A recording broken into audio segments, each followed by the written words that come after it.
Good morning all of you. Today will be discuss about life cycle in mosquito. तो सबसे पहले अपन देखेंगे life cycle in mosquito. When a healthy female anopheles bites किसको करेगी, malarial patient को, और इट सेक क्या कर लेगी, गेमेटोसाइट्स अलोंग विद ब्लड. ठीक है, तो क्या होगा कि जो ये फीमेल है मॉस्किटो ये हेल्दी है और ये क्या करती है, सबसे पहले जो मलेरियल पेशेंट है उसको बाइट करती है और उसको बाइट करने के बाद में क्या करेगी, सक करेगी किसको, गेमेटोसाइट को, और अलोंग विद किसके साथ में, ब्लड के साथ में. तो नेक्स्ट देखो, they reach in mosquito stomach. तो ये जो गेमेटोसाइट है वो कहाँ चला जाएगा, मॉस्किटो की स्टोमक के अंदर, और कंपोनेंट्स आर डाइजेस्ट, और सभी कंपोनेंट्स क्या कर दिए जाएंगे, डाइजेस्ट कर दिए जाएंगे, एक्सेप्ट द गेमेटोसाइट्स, और किसकी तरह, गेमेटोसाइट्स की तरह. तो the male gametocytes nucleus divide किस में हो जाएगा, 8 स्पर्म के अंदर है मेल गेमेटोसाइट न्यूक्लियस है वो क्या होगा, डिवाइड से हो जाएगा. तो the female gametocytes are not divide, जो फीमेल गेमेटोसाइट है वो डिवाइड नहीं होगा. ओनली 1 स्पर्म इंटर किसके अंदर होगा, फीमेल गेमेटोसाइट्स के अंदर 1 स्पर्म ही इंटर्स होगा. एंड पुश किसको करेगा, with its nucleus and from क्या करेगा, जाइगोट्स बना देगा. तो जो जाइगोट बना है वो क्या करता है कि the zygote form 2 ookinetes and from oocytes. तो ओकाइनेट्स मीन्स क्या होता है, पेनिट्रेट करेगा किसको, मलेरियल मॉस्किटो फीमेल को. तो जो ओसाइट बना है तो with in oocytes nucleus divides किस में हो जाएगा, स्पेरोजोइड्स के अंदर डिवाइड हो जाएगा. तो अब ये स्पेरोजोइड्स क्या करेगा, the wall of oocytes and stomach इसको रेप्चर कर देगा, ओसाइट्स की वाल को और स्टोमक की वाल को क्या कर देगा, रेप्चर कर देगा. एंड रिलीज किसको करेगा, स्पेरोजोइड्स को रिलीज करेगा इन बॉडी कैविटी के अंदर. तो क्या होगा, where most of sporozoites enter in the salivary gland के अंदर इंटर हो जाएंगे. तो mosquito at this stage mosquito 2 infected हो जाएगा. अब क्या होगा, मॉस्किटो जैसे इन्फेक्टेड होता है तब क्या होगा, नाउ इन्फेक्शन मॉस्किटो बाइट्स किसको करेगा, sporozoites enter in the healthy person के अंदर. अब ये जो इन्फेक्टेड मॉस्किटो है बाइट किसको करेगा, हेल्दी पर्सन को, और उसके अंदर ये एंट्री मार लेगा. तो लाइफ साइकिल्स क्या रहेगी, रिपीटेड होती रहेगी. इसके अंदर अब अपन पढ़ेंगे क्लिनिकल मैनिफेस्टेशन, जिसमें पेशेंट को फीवर होगा, हेडेक होगा, चिल्स भी होगा, नाइट स्वेटिंग भी होगी, और हेपेटो मैगिनो होगा जो रिलेटेड टू लीवर से, splenomegaly related to spleen disease. Diagnosis करेंगे अपन तो माइक्रोस्कोपिक पेरिफेरल ब्लड स्टडी भी कर सकते हैं, एलाइजा टेस्ट भी करेंगे, एगार जेल डिफरेंटेशन भी करेंगे, मॉलिकुलर टेक्निक्स डॉट्स भी. ट्रीटमेंट में अपन क्या देंगे इसको, सबसे पहले अपन क्या देंगे, क्विनिन, क्लोरोक्विनिन, पायरिमाक्विनिन और सल्फेडोजीन और पायरीमेथामाइन, ये टैबलेट्स के रूप में अपन उसको देंगे. अब अपन नेक्स्ट यूनिट स्टार्ट करते हैं, यूनिट नंबर 5 जो कि लास्ट है, जिसमें अपन सबसे पहले स्टार्ट करते हैं इम्यूनिटी. अब देखो इम्यूनिटी क्या होता है, इम्यूनिटी अपनी बॉडी के अंदर any bacterial any infection condition है उनसे प्रिवेंट करने के काम आता है. अब इम्यूनिटी को 2 पार्ट्स में डिवाइड किया गया है. सबसे पहले इन्नेट इम्यूनिटी, सेकंड है एक्वायर्ड इम्यूनिटी. इन्नेट इम्यूनिटी इसको 2 पार्ट्स में डिवाइड किया गया, स्पेसिफिक और नॉन स्पेसिफिक. स्पेसिफिक को 2 पार्ट्स में डिवाइड किया गया, रेशियल और इंडिविजुअल. नॉन स्पेसिफिक को फिर से 5 पार्ट्स में, नोज आ जाएगा, माउथ आ जाएगा, स्किन, ग्लैंड और कंजक्टिविटा. एक्वायर्ड इम्यूनिटी इसके अंदर एक्टिव और पैसिव 2 पार्ट्स में डिवाइड किया गया. एक्टिव को 2 पार्ट्स में डिवाइड किया गया, नेचुरल भी होगी और आर्टिफिशियल भी होगी. पैसिव को 2 पार्ट्स में, जिसमें नेचुरल और आर्टिफिशियल. फर्स्ट अपन इसकी स्टार्ट करेंगे डिफाइन. तो define is the resistance affect by the host, मतलब रेसिस्टेंस भी होती है और अफेक्ट किससे, by host infected to toxin से भी, मॉलिक्यूल्स माइक्रो ऑर्गेनिज्म से भी, एंड फॉरिजन बॉडीज. मतलब इम्यूनिटी क्या होती है, अपनी बॉडी के अंदर रेसिस्टेंस का फंक्शन करती है, किसी भी होस्ट से, टॉक्सिन से, मॉलिक्यूल से, माइक्रो ऑर्गेनिज्म से एंड फॉरिजन बॉडी से, इनसे अपने को प्रिवेंट करने का काम करती है. तो टाइप्स इम्यूनिटी के इन्नेट इम्यूनिटी और एक्यूरेट इम्यूनिटी. फर्स्ट अपन स्टार्ट करेंगे innate immunity. Innate immunity means जन्मजात, मतलब ये माँ से बच्चे में ट्रांसफर होती है। तो it is also known as basic immunity भी इसको अपन बोल सकते हैं। और ये क्या होती है, genetically pass from one generation to another generation में पास भी होती है। अब देखो इस इम्यूनिटी को टू पार्ट्स में डिवाइड किया गया है, टू टाइप्स, स्पेसिफिक इम्यूनिटी जिसमें सबसे पहले आता है स्पीसीज इम्यूनिटी और सेकंड आता है racial immunity. Species there are individual of some species exhibit uniform pattern of the different infection, मतलब कुछ स्पीसीज ऐसी होती है जो इन्फेक्शन से प्रिवेंट होती है।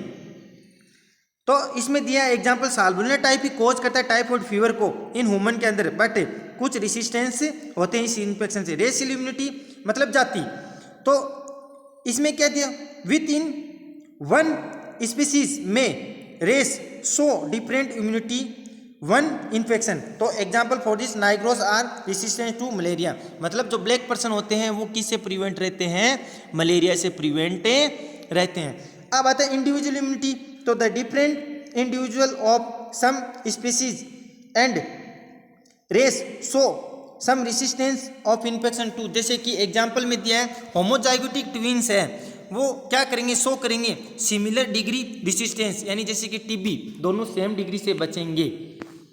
फिर आता है फैक्टर अफेक्टिंग में एज आ जाएगा, न्यूट्रिशन आ जाएगा, हार्मोनल आ जाएगा। एज के अंदर चाइल्ड और जो ओल्ड एज पर्सन है वो ज़्यादा अफेक्टेड रहेंगे क्योंकि इनकी लो इम्यूनिटी पावर की वजह से। फिर आता है न्यूट्रिशन, न्यूट्रिशन के अंदर अगर अपन लोएस्ट अमाउंट में न्यूट्रिशन इंटेक करते हैं तो इम्यूनिटी पावर क्या रहेगा, वीक रहेगा, तो उसको क्या होगा, लेस अमाउंट जो माइक्रो ऑर्गेनिज्म है वो इन्फेक्शन माइक्रो प्रोड्यूस ज़्यादा हो सकते हैं उनमें, तो भी न्यूट्रिशन फैक्टर भी अफेक्ट करता है। फिर आता है हार्मोनल इन्फ्लुएंस, हार्मोनल इन्फ्लुएंस की वजह से क्या होता है, ग्रोथ एंड डेवलपमेंट अफेक्टेड होगा मेनली, तो और इम्यूनिटी अफेक्ट होगी साथ साथ में, क्योंकि जिस एज में जिसको जितनी ग्रोथ करनी चाहिए वो नहीं कर पाएगा, तो ये चीज़ें भी उसमें इन्वॉल्व रहेगी। तो इस तरीके से हार्मोनल फैक्टर इसमें अफेक्ट करेगा। सेकेंड अपन देखते हैं नॉन स्पेसिफिक इम्यूनिटी, इसके अंदर स्किन आती है। स्किन क्या करती है, म्यूकस मेम्ब्रेन है वो कवरिंग करती है, प्रोवाइड और प्रोटेक्शन भी करती है फ्रॉम किसको, इन्वेडिंग माइक्रो ऑर्गेनिज्म से, और skin give chemical barrier and also provide the bactericidal action. तो अब इसके बाद में सीबस ग्लैंड जो क्या करती है, सीबस का सेक्रेशन करती है और कंटेन द रेप्टेड किसको, अनस्टेड फैटी एसिड्स और किल्स मैनी बैक्टीरियल्स को। तो देखो ये क्या करती है कि भी स्टोइड्स और अनस्टोइड्स जैसे कि फैटी एसिड सेक्रेट करती है, और ये जो क्या करती है, बैक्टीरिया को किल्स करने का काम करती है। इसके बाद में अपन देखें कंजक्टिवाइटिस, ये टीयर्स यानी आंसू के अंदर प्रेजेंट रहता है, जैसे कोई भी माइक्रो ऑर्गेनिज्म या फिर वायरस एंट्री मारता है तो ये क्या करता है, वहाँ पर उसको सेक्रेट करता है, जिसकी वजह से उस ऑर्गेनिज्म की तो क्या होगी, डेथ होगी, और टीयर्स के थ्रू उसको बाहर निकाल दिया जाएगा। फिर अपन देखेंगे नोज, नोजोफेरिंग्स एंड रेस्पिरेटरी ट्रैक्ट। इसमें अपन देखेंगे कि विद म्यूकस मेम्ब्रेन है वो कवरिंग रहती है रेस्पिरेटरी ट्रैक्ट के, और स्प्रेड एंड स्टिकी मटेरियल्स और कॉल्ड म्यूकस, तो प्रिवेंट किसको करेगी, डस्ट फॉरिजन पार्टिकल्स को भी प्रिवेंट करेगी और उनको वहीं पर रोक लेगी और फिर बाय द स्पूटम के थ्रू बाहर निकाल देगी। फिर आता है माउथ, स्टोमक और इंटेस्टाइन। माउथ क्या करती है, इसके अंदर क्या होता है, सलाइवा क्या करते हैं, सेक्रेट करती है सलेवरी ग्लैंड को, और हैव माइल्ड बैक्टीरियोसिडल, और ये लेस अमाउंट में बैक्टीरियोसिडल भी है। इसके बाद में आता है हाई पीएच स्टोमक जो प्रिवेंट करता है multiplication of bacteria, E coli multiplication bacteria ये स्मॉल इंटेस्टाइन के अंदर प्रिवेंट करता है। इसके बाद में आता है जेनाइटो यूरिनरी ट्रैक्ट। मेल के अंदर तो क्या होता है, sperm also have the antibacterial action है, क्योंकि ओपनिंग छोटी होती है तो बैक्टीरिया का घुसने का भी चांस कम रहता है, बट फीमेल के अंदर ज़्यादा रहता है क्योंकि वेजाइनल ओपनिंग ओपन रहती है और वहाँ पर लैक्टोबैसिलस नामक बैक्टीरिया रहता है जो क्या करता है, हाईली एसिडिक इन्वायरमेंट बनाया रखता है फीमेल के वेजाइना का। कोई भी बैक्टीरिया वह वायरस इंटर होता है उसको किल कर देगा, किसकी वजह से, हाई एसिडिक होने की वजह से। फिर आता है टिश्यू डिफेंस, तो इसके अंदर क्या होता है, ये मैकेनिकल है जिसमें क्या होगा कि बैरियर है जो ये क्या कर देगा, crossed by the infective agents then the malaria human tissue and the body fluids, तो play in the role giving the defence mechanism use करता है। तो देखो इसमें क्या दिया, टू टाइप्स है, एक तो सेलुलर फैक्टर, दूसरा है humoral factor. Cellular factor related to cells थे, जिसमें क्या होगा, when the infection agents infect the tissue, तो there are the some agenda exudative inflammatory response occur रहेगा बाय द कहाँ पर, किसमें, accumulation of the phagocytes cells, तो at this site at the infection, मतलब सीधी सी बात है सेलुलर रिलेटेड टू सेल्स, इसके अंदर जो इन्फ्लामेटरी रिएक्शन अक्कर होगी वो कहाँ पर, जिस साइड पे इन्फेक्शन होगा उस साइड पे इन्फ्लामेटरी रिएक्शन अक्कर होगी। फिर अपन इसमें देखेंगे फर्स्ट फेगोसाइट, फेगो मतलब ईटिंग, साइट मतलब सेल और ओसिस मतलब प्रोसेस। अब सबसे पहले इसमें देखेंगे अपन कि फेगोसाइट्स में क्या होता है कि भी दिस इज सेलुलर प्रोसेस है बाय विच फॉरेजन पार्टिकल्स के खिलाफ और ingested and the digest by the phagocytic cells that known as, इसको अपन क्या बोलेंगे, फेगोसाइटोसिस। तो this process is compared is 4 stage, first chemotoxin, attachment, digest और इंट्रासेलुलर डाइजेशन।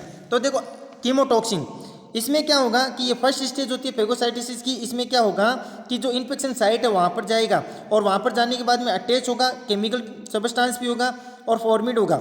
सेकंड देखेंगे अपन अटैचमेंट, जिस साइड पे ये गया है वहाँ पर उस बैक्टीरिया से अब ये क्या होगा, अटैच होगा, अटैच, तो this stage in the reach फॉरेजन particles है उसके साथ में अटैच होना होगा और मेम्ब्रेन फेगोसाइट सेल से कर लेगा। इसके बाद में आता है इंजेक्शन, इंजेक्शन में अब वहाँ पर अटैच हुआ है, अटैच होने के बाद में उसे जो बैक्टीरियल सीडल ग्रोथ हो रही है उसको ये क्या करेगा, उस फॉरेजन पार्टिकल्स को क्या कर लेगा, इंजेस्ट कर लेगा। तो देखो this is the stage which foreign particles are engulf, मतलब निकल लेगा बाय द फेगोसाइटिक सेल्स के थ्रू इन द वोक्यूल्स, मतलब कैविटी या फिर बुलबुले, तो is membrane which fuse with the lysosome, अब ये मेम्ब्रेन क्या फ्यूज करेंगी, लाइसोसोम एंजाइम को, जो क्या in the cytoplasmic forming the phagocytosome. तो लाइसोसोम हैव द